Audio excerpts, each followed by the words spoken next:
The Great Depression left millions of able and willing Americans bewildered and jobless. In 1933, the federal government came to the help of local agencies which had fought a courageous but losing fight against the growing need for relief. But the dole was not enough. Good, sound men and women wanted to earn the help they got, to hold up their heads, to keep themselves from going rusty. Retail business needed their purchasing power to stimulate trade. And all over America, communities needed all sorts of improvements in public services, which had been cut off or postponed during the lean years when local revenues were pitifully low. The Works Progress Administration was launched late in 1935 as the key agency in the federal work program to employ able people from relief roles. Projects were inaugurated and sponsored by local officials who also subscribed local funds to buy materials and supplement the federal money, which went largely in wages to the workers. What does the WPA program mean to the rest of us, to the country as a whole? Does this work pay America?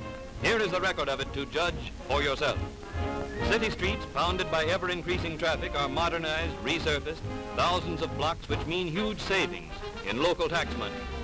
Vital to the communities which they serve are the thousands of miles of highways, constructed and improved by the Works program. The need for first-class highways grows constantly as the automobile and the motor truck become increasingly important in both city and rural commerce.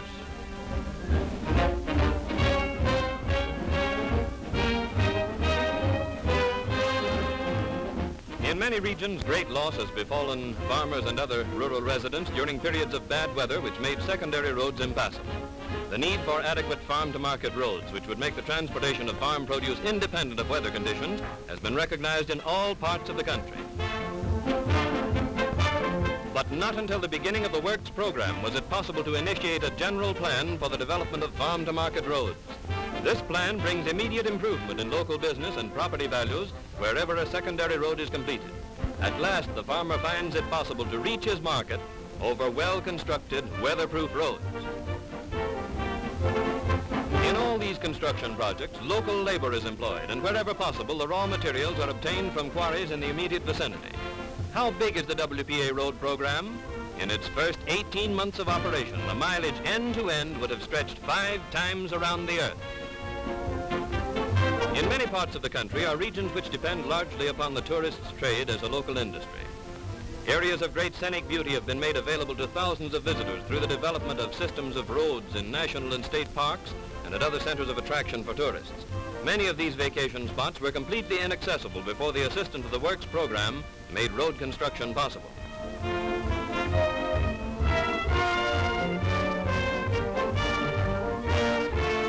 The welfare of the community served by a new construction project is always the first consideration, and plans are laid not only for the present, but for the more demanding future. In the field of public health, many important and permanent improvements have been undertaken. The water resources of thousands of cities and towns have been expanded by the construction of reservoirs and water supply systems, ensuring an adequate supply of water for the community's needs for many years to come.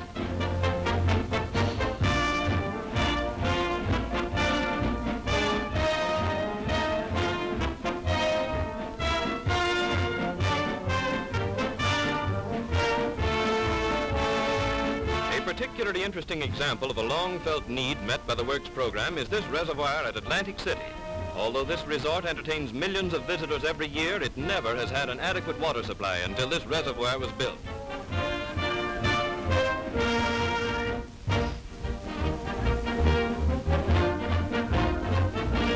Another type of permanent construction is this community stadium, representative of a large group of projects that provide facilities for public gatherings all over America. In cooperation with other federal agencies, many important improvements have been made under the Works program at the Brooklyn Navy Yard and other centers of government activity.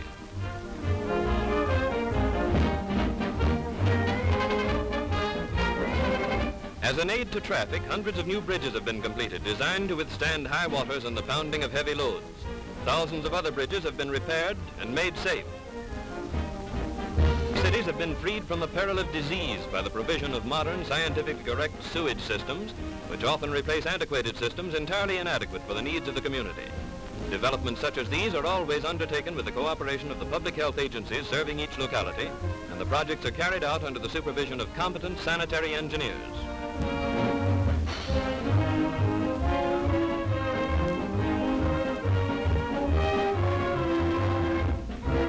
The rapid growth of air traffic outdistanced airport facilities, so hundreds of cities seized the opportunity offered by the WPA to build or improve modern airports.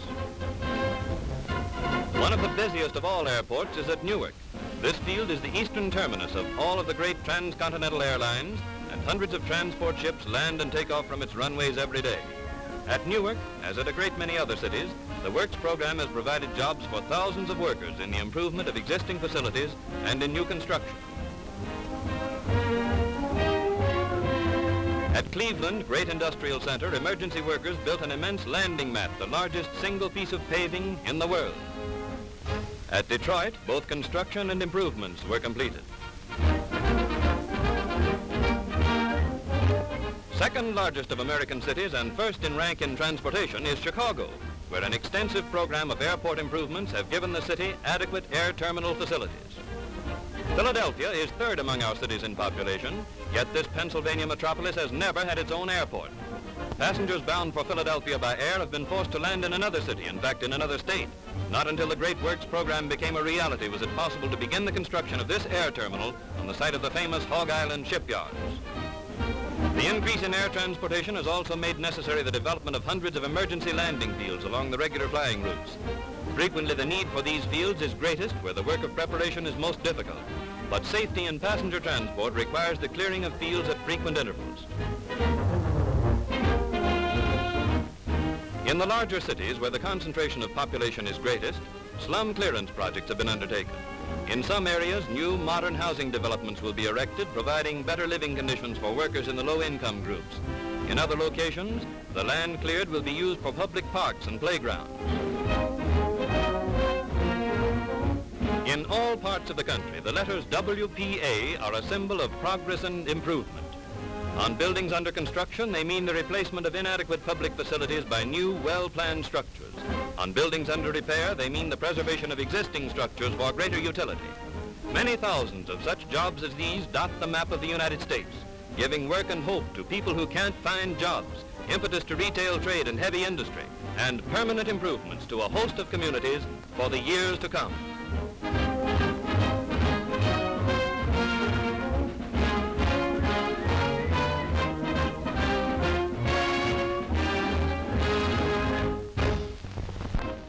Not only was it necessary to find employment for workers accustomed to manual labor, but also there was need to employ others whose training and experience fitted them for professional and other skilled work. For these so-called white-collar workers, each community had to plan jobs which would utilize and preserve their skill and training. And above all, the work must be useful, a real contribution to the welfare of the community.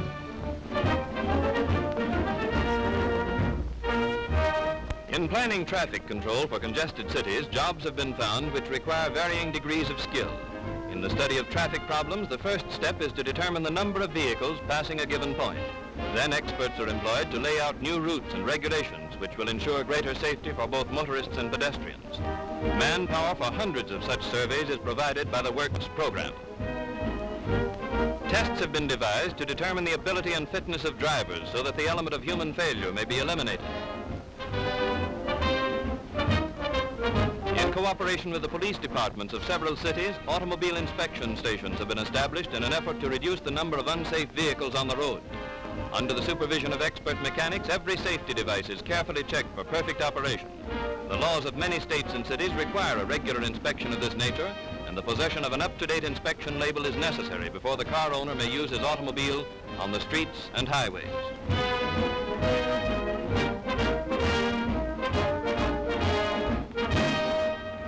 Another example of useful employment is found in the sewing rooms operated by the Works program in practically every city in the country.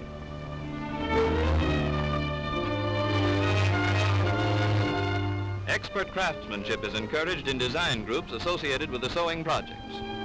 Women who are the principal support of their families are paid for their work, and the millions of garments and miscellaneous articles they produce are distributed free to families on relief or to tax-supported institutions. For some of the women who work in these sewing rooms, the training and practical experience they receive will not only make them better housewives, but it may also open up avenues to a permanent source of income.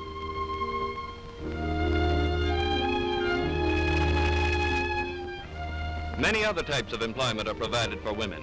In a number of weaving projects, instruction is given in an interesting and useful craft. Part-time employment is provided in many kitchens where clean, wholesome school lunches are prepared for undernourished children of needy families.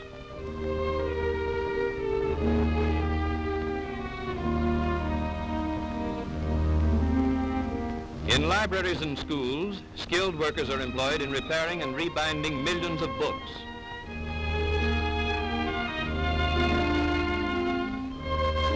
In many places where books were hard to find, over 2,000 traveling libraries now supply the demand for knowledge and entertainment. In public nursing projects are employed graduate and registered nurses who have been removed from the relief roles. Some of the nurses visit homes, often in isolated localities, bringing instruction to needy and working mothers in the care and feeding of children. Special attention is given to maternity care and general health supervision. Where no other medical assistance of this nature is available, the nursing projects bring health and happiness where formerly death and misery were all too common. Their visits run into the millions. New interests have vanquished the darkness of despair in the lives of thousands of sightless men and women as a result of several projects in which books and maps have been translated into Braille, the written language of the blind. The proofreading of these works is done by sightless experts. In some cities, instruction is given in the reading of Braille maps. The tragedy of blindness has been the lot of thousands of our people in regions where trachoma, a dread eye disease, is prevalent. Many of its victims are prevented by poverty, isolation, or infirmity from receiving medical attention. To these people come visiting nurses to examine suspected cases, and provision has been made for transportation to free clinics. With this assistance, medical science has found it possible to control a disease which is a menace to young and old alike, in many cases affecting every member of a large family.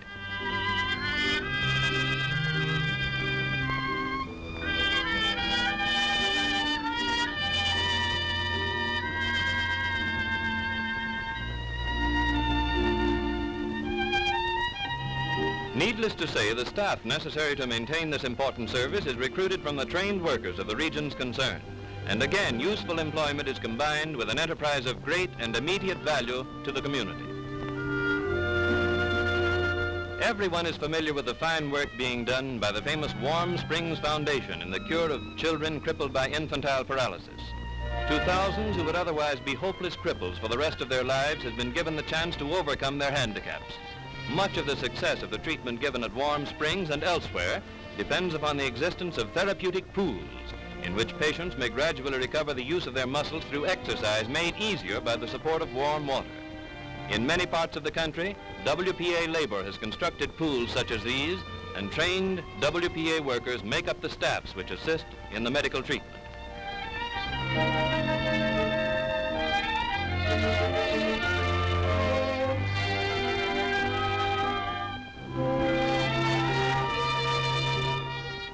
This therapeutic pool is in the James Whitcomb Riley Memorial Hospital in Indiana, made doubly interesting by Riley's immortal poem about the little crippled boy with curvature of the spine. In hundreds of cities, the Works program safeguards the health of many thousands of normal children of preschool age. In nursery schools, the children of needy and working mothers are provided with the best of care and medical supervision. Projects which are part of a broad educational program in which the WPA has helped millions of children and adults. Supervised play activities and preschool training under competent instructors removed from the relief roles are part of the schedule at each of these nursery schools. Meals are provided for the youngsters, and plenty of health-building milk and orange juice is consumed during the mid-morning and mid-afternoon luncheons. The food is prepared under the supervision of dietitians, and at all times a careful check of the health and development of the children is maintained.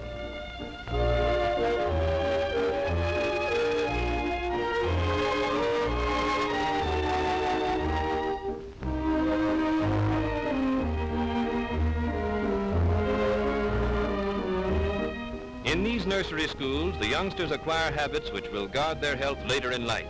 Here is a work which lays the foundation for a new generation of good citizens. Another part of the Works program enters the field of adult education, and this subject embraces a number of widely varied projects. Some of the most interesting of the WPA projects in adult education are the classes in which hundreds of thousands of foreign-born people learn the language and customs of their adopted country.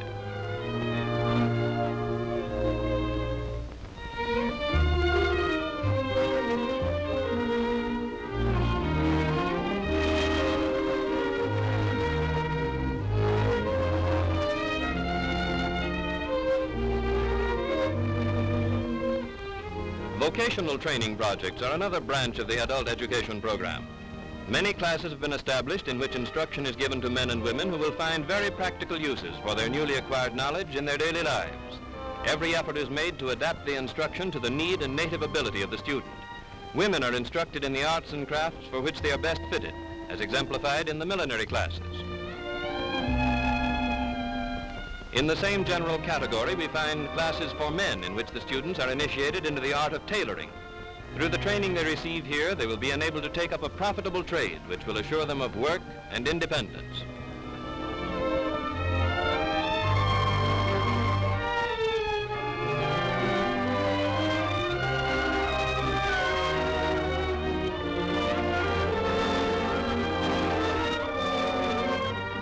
A project which combines rehabilitation and education is found in the many household training classes operated by the WPA. Here, future housewives are instructed in homemaking, and inexperienced girls from relief families are given training which will make them self-supporting. As the girls master each branch of household art, their progress is indicated on a chart. Upon graduation, the girls are placed through an employment service conducted by the Works program.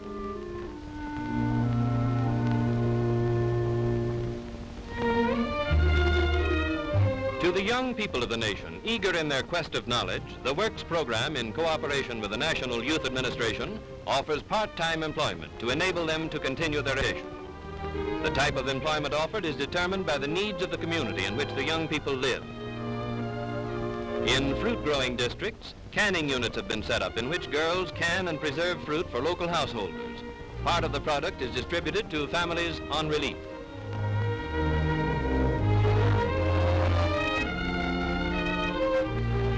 An interesting project in New England is that in which boys, many of them from seafaring families, are engaged in the catching and breeding of fish and the restocking of fishing grounds.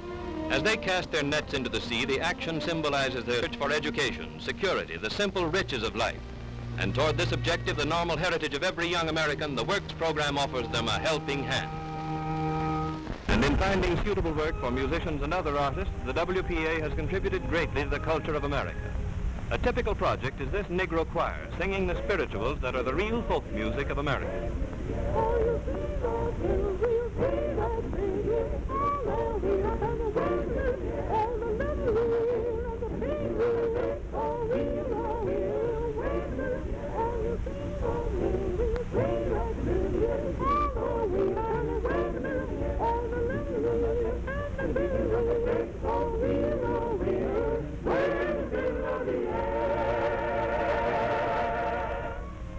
Painters, too, contribute their bit to making the Works program a real and permanent accomplishment.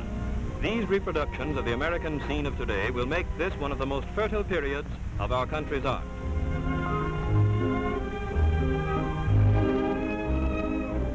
Some of this work is done on canvas, but much of it is created on the walls of our schools, libraries, and other public buildings in the form of mural paintings.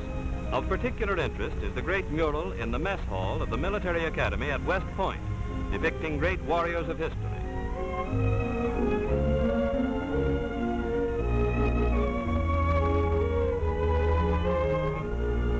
An art long dormant in the United States is the creation of stained glass windows. One project devoted to this art has made a window for the Military Academy at West Point, depicting scenes from the life of Washington. Commemorative tablets like this are among the contributions of sculptors to the Works program, and they also create works of art for our parks and public buildings. Many American museums have long been in need of highly skilled experts to restore valuable historical material, such as this Persian ceiling, which is forming under the deft fingers of a WPA artist in the Philadelphia Museum. In many other museums, fossils and animal skeletons are being prepared and mounted for study. One of the outstanding cultural achievements of the Works program is the Federal Theater. For many years, vast sections of our country have not seen a flesh and blood theatrical performance. To these areas, the WPA has brought a new type of entertainment, and at the same time, enriched the art of the theater in metropolitan centers.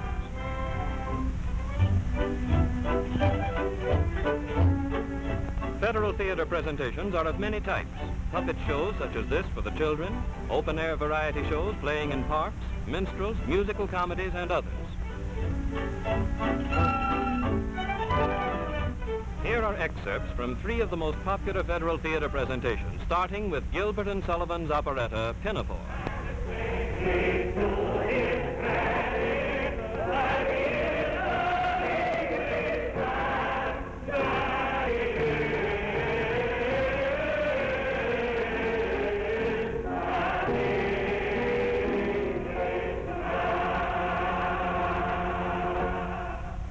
And now we see the Federal Theater production of Sinclair Lewis' drama, It Can't Happen Here. Oh, they're having a book burning on the green tomorrow night. A what? Gonna burn up all this subversive literature. A lot of smutty stuff that's troubling public morals. Have you got any objections? Well, you won't find any subversive books here. Oh. Now, how about this? Now, this fella, Charles Dickens, wasn't he a communist? And the all-Negro production of Macbeth. Hang on, Macduff. That man be he who first cries, hold enough.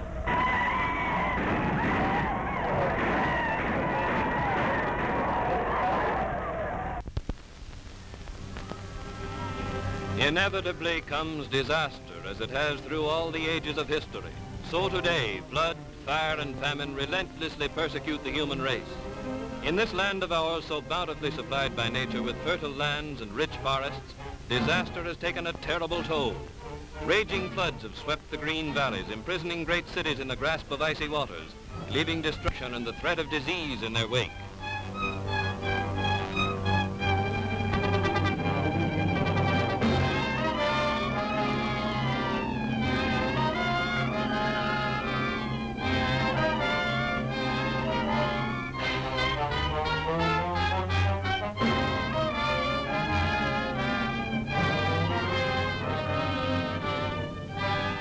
But in the moment of greatest need, the shock troops of disaster go into action with the courage and perseverance which armed our forefathers against despair.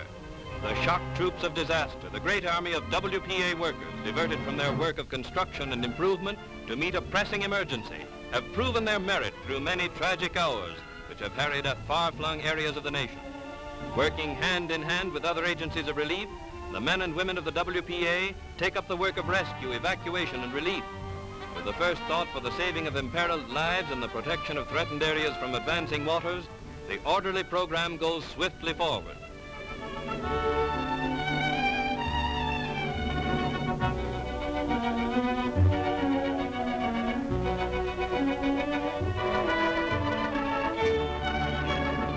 Food is distributed to flood victims from outdoor kitchens, and carloads of warm clothes and bedding are rushed to shivering refugees from WPA sewing rooms in many states.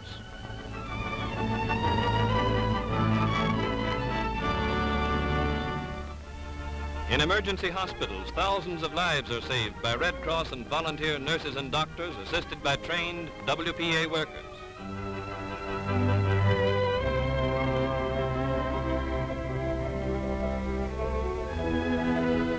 For hundreds of miles along the flood area, the WPA supplies the shock troops that hold the river within man-made walls. Levee workers transport material by hand, by truck, by boat. Working day and night, they fill countless thousands of sandbags, raising the levees above the record crest. Often working under the skilled direction of Army engineers, relief workers fight the flood at every point.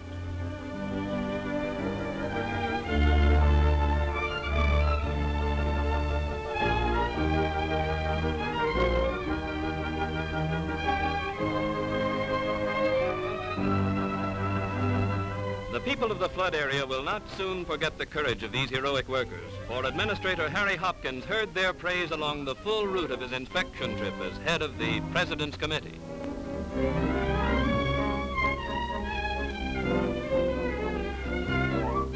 As the waters subside after the work of rescue is completed, comes a new battle against the threat of disease. The wreckage and debris left by the flood must be quickly removed. Proper conditions of sanitation must be reestablished to prevent the epidemics which were once certain to take an additional toll of life. And so, from the first moment of danger to the day when life again takes up its even flow, the Works program offers aid to those who need it most.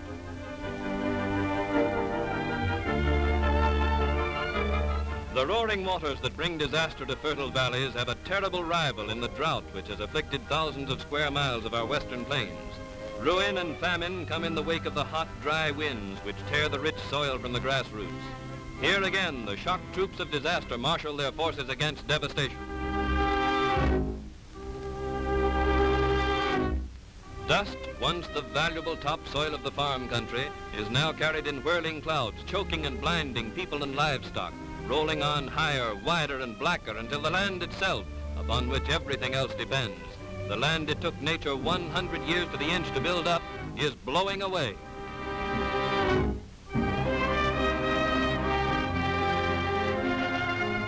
In this emergency, too, the shock troops of disaster marshal their forces against devastation. With the aid of WPA workers, food, housing, and medical care are provided for those who have been driven from their homesteads by the threat of famine.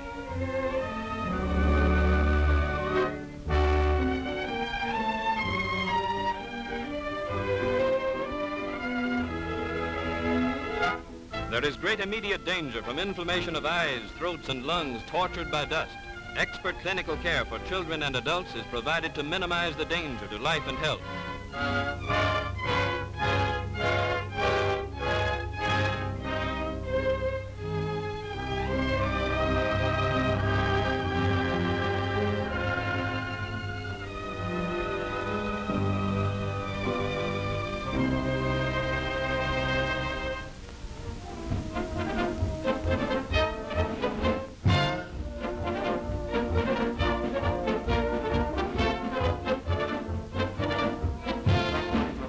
In addition to their vital work of providing the necessities of life for refugees, the WPA has found work for thousands of farmers who have been deprived of a livelihood by the drought. These men are working on projects important to the afflicted area, such as roads and fire lanes. To them, this work provides a means of carrying on in the face of the hardships inflicted by nature.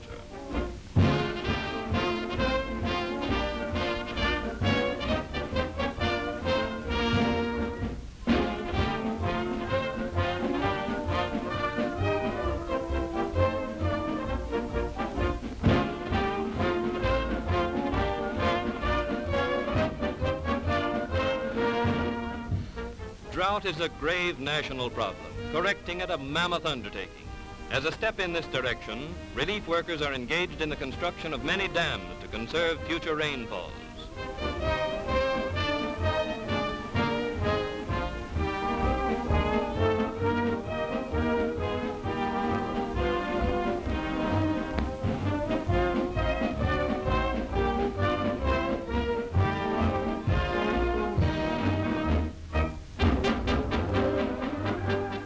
Construction work on water conservation projects requires an immense number of skilled and unskilled workers, providing immediate employment for hundreds of those who would otherwise be on relief. Those who suffered because of the drought are now employed on projects designed for their own future benefit. Thus, the Works program answers the need of both the individual and the community.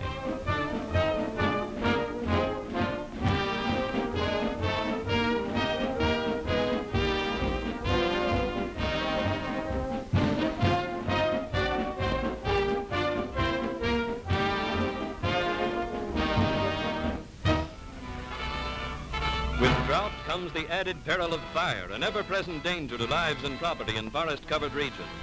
Fire is a constant menace to one of the nation's greatest assets, the great timberlands which are so important to industry and to the very life of our soil.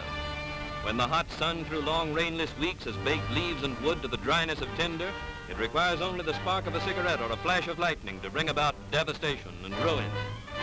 Manpower is needed to fight the flames, to prevent the spread of fiery destruction. And again, the shock troops of disaster rally to the challenge, dropping their normal work of construction and improvement to respond to the emergency needs of the nation.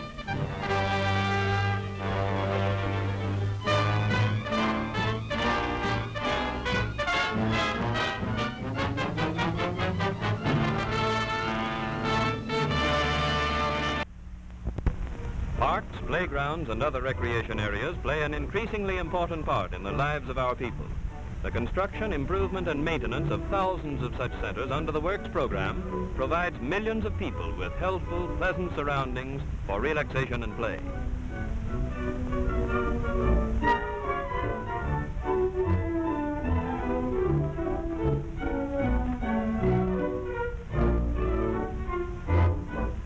regions of congested population, the WPA has cooperated with national and state park agencies in the improvement of recreational areas easily accessible to those who live in large cities.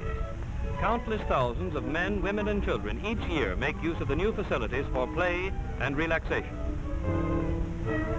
In the cities themselves, playgrounds have been opened in every conceivable location. Employment has been provided for thousands of skilled and unskilled workers engaged in the preparation and equipment of parks and playgrounds where children who formerly were forced to play in the streets may find safe recreation. Many of these playgrounds are staffed by trained instructors drawn from the relief roads.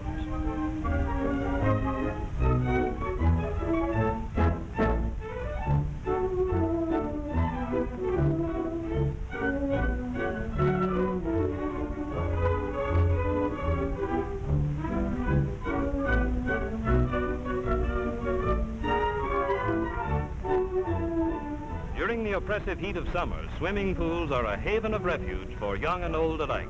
Hundreds of such pools with well-equipped bathhouses have been constructed by WPA labor. The trained supervisors and instructors provided for these recreation centers have been removed from relief roads.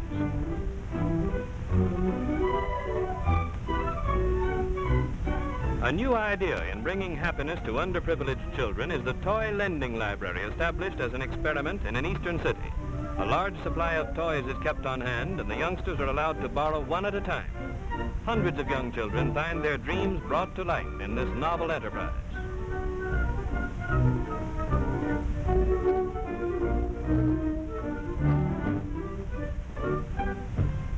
The conservation of human resources is one of the great objectives toward which the Works program has directed its efforts.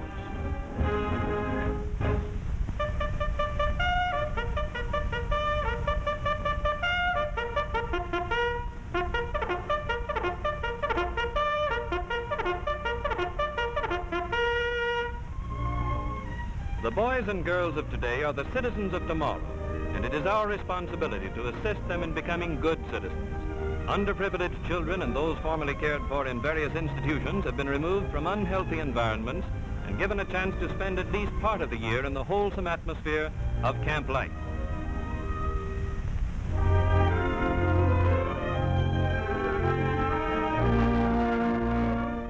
In these fine camps, an abundance of good food is provided, and medical attention and general supervision are ensured by staffs of trained WPA employees.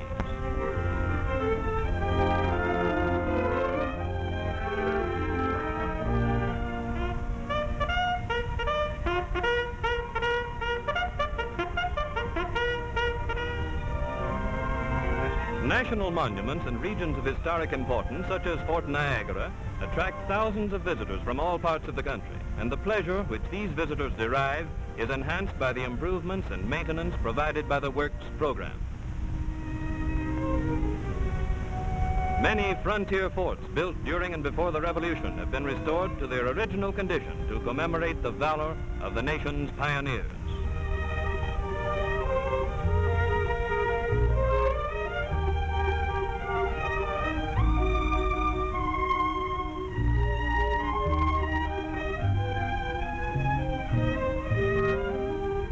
Parts of several Midwest states provided the background for Abraham Lincoln's early life.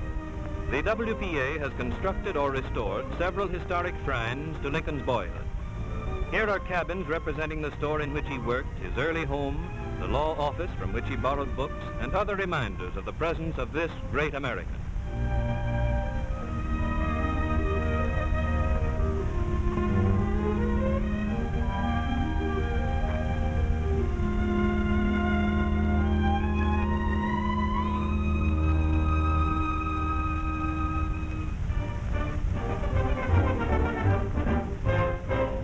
In this picture, we have seen a few of the 120,000 projects that are embraced by the Works program.